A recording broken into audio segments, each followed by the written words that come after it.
Evidence has shown that the media has impacted men's mental health. For example, one study looked at images of males in popular magazines like GQ and Rolling Stone and Sports Illustrated, and found that male bodies featured in these magazines became more lean, muscular, and V-shaped. So while people doing similar studies with women's magazines have found female models have grown thinner and thinner since the 1960s, these researchers found that male body shapes have grown more and more muscular. And when you look at the effect on men and men's self-concept, you find that the percentage of men that are unhappy with themselves or dissatisfied with overall appearance has increased 3 times since a similar survey in 1972. So I have here an example of how the media portrays something as normative that is actually fairly unobtainable. So we have here Brad Pitt, and this is where he sort of took on the role of Achilles, where he was very, very muscled. And often for some roles he is. You have to kind of have some genetics and predisposition towards that particular body shape. But B, what they often don't tell you is that he has, his own nutritionist, his own cook, preparing all his meals, so he goes on a very strict diet.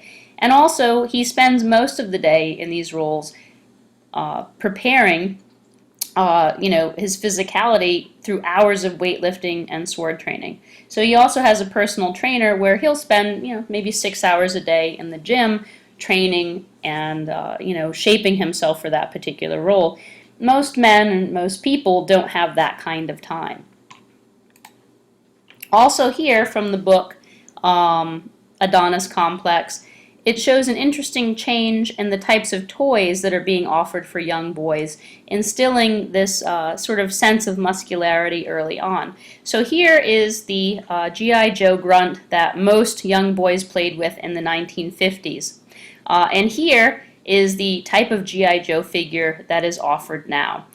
You can see an enormous change in the shape and muscularity of the figures that are being offered to young boys. And if you look at many comics like Superman, look fit but fairly average in his size.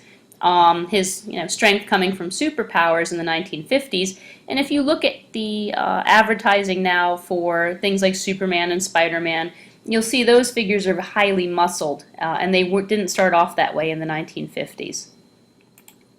And interestingly, I found this ad. It says, question, why do you run? And the answer is, my friends started fixing me up with fat guys. But interestingly, I found this ad in the Men's Health magazine. So really, the ad is aimed more towards men than it is women, as it's not necessarily assumed to have a female readership. One of the more contentious areas of advertising has been the use and portrayal of people of color in advertising, particularly as it's been argued that the mainstream beauty ideal is mostly Anglo or white, making it all the more unobtainable for women of color.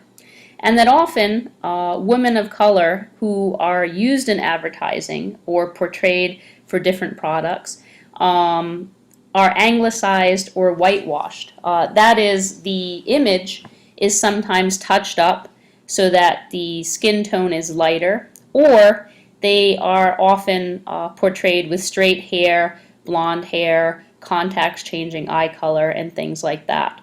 And this makes things all the more difficult for women of color to live up to a particular ideal, which is often a thin ideal, but then also a very anglicized and white ideal.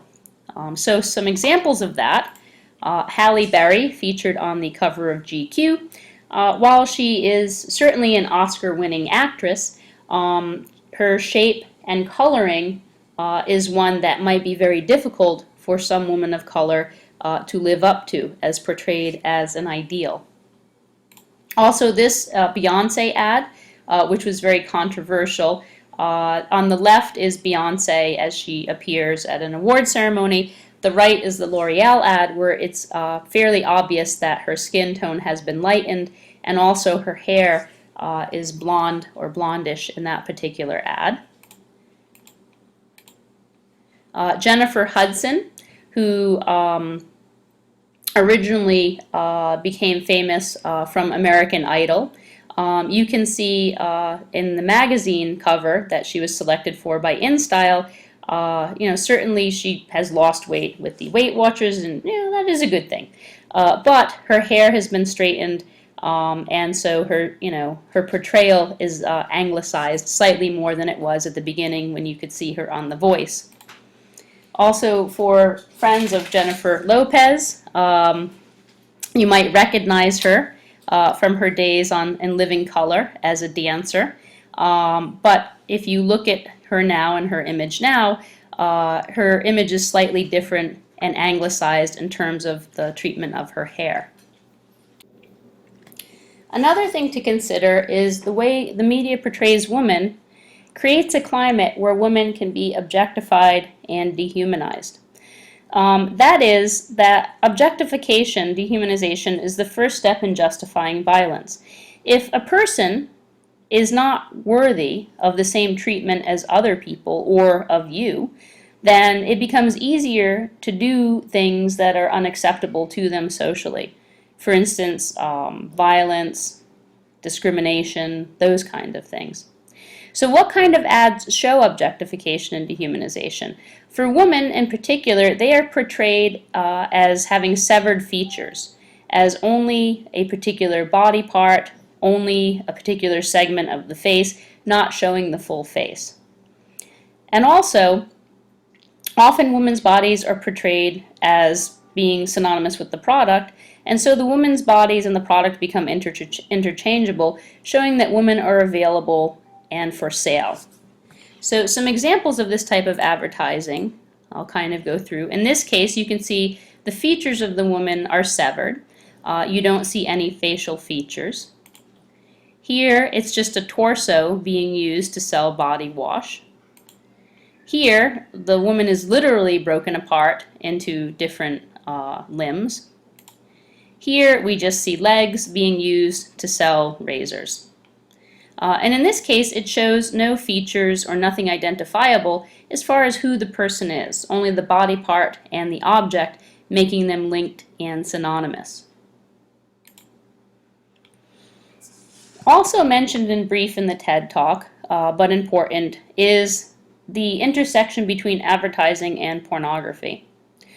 Often the mainstream media portrays women in pornographic ways. Sorry, that one was a little difficult to get out. Pornographic ways, but it might not be clear to the reader that this is what they're consuming. So if you want pornography and you mosey on down to the bodega, the deli, and you buy your pornographic magazine, you know exactly what you're getting and you kind of know why you're getting it. When you look at mainstream magazines, you are not necessarily thinking you're going to be consuming pornography, and so it maybe has a different effect on us.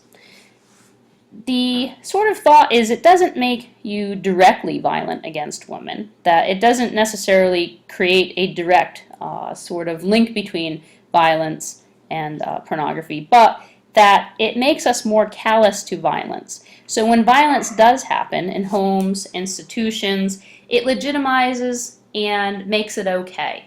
It distorts reality about female sexuality such that when a woman is sexually assaulted, one questions what she may have done to deserve such treatment, rather than asking, what is wrong with the perpetrator and why would someone do such a thing. That it makes us more callous to when violence does occur and makes it seem less important. So out of Vogue, because it was like so easy, I pulled some ads that I think are fairly pornographic. And actually there was one or two other magazines I pulled it out for the Skechers ads. But this one is advertising what I think to be shoes. But you can see it is also, sending something else along with the shoe advertisement. In this case, they are selling dresses. But also, you can see that the ad is highly pornographic in the way that it is showing perhaps the woman's appreciation of the dress. Here, this is selling watches, but you can see there is a highly nude silhouette of a woman. And here, if you kind of look close, it's selling a particular line of clothes. But if you look close, there is both, violence going on here, but also a sexualizing of that violence. And lastly, I suppose it is not only for women, but you see here for an ad for Skechers where this is sort of portraying something that is a little on the S&M side that one would not often think would be in a mainstream magazine, but as portrayed in the ad sort of sneaks through. People might not realize that what they're consuming is maybe sort of S&M imagery, but that because it's portrayed with Skechers and maybe seems edgy, they don't realize what they're actually consuming is pornographic images. And that is all. So I'm posting a 5-question quiz that will be in an assignment section of the lecture. If you could fill it out, it will be on the content of the lecture, and also it will be used as attendance to show that you attended the class, and we will go over the answers to that when we return to class the following week.